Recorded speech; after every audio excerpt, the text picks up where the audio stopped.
une des conclusions que je voulais vraiment vous livrer, je trouve que cet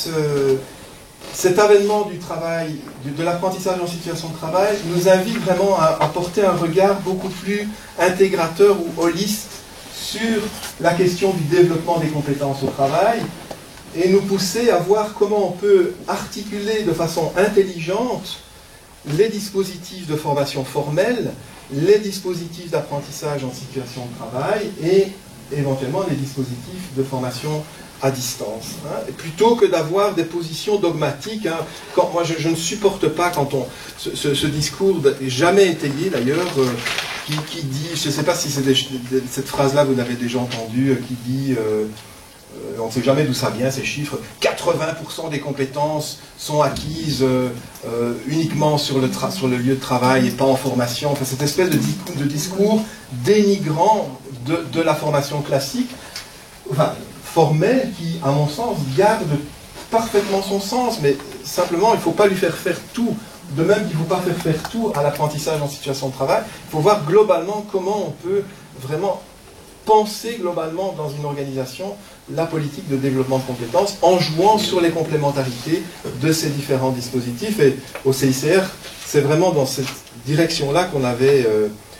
travaillé de façon séquentielle, où les parcours de formation, finalement, tous les gens passaient par finalement des phases de formation formelle, des phases de formation à distance, des phases d'apprentissage en situation de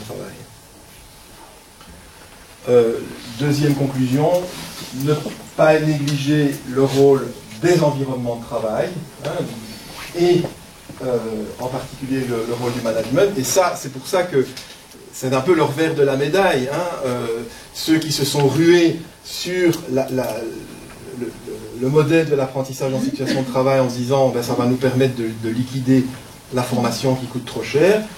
ben, il y a souvent le retour de boomerang, parce que développer ça, ça vient questionner beaucoup plus frontalement les modes de gestion dans les organisations et la qualité des environnements de travail. Et puis je pense, ben, ça c'est une réflexion qui ne mange pas de pain, mais qui me paraît vraiment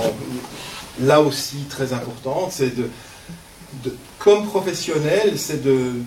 prendre le temps de continuer de s'informer, de se documenter sur les potentialités, les limites des différents dispositifs, hein, pour éviter ces effets de mode détestables où on se rue puis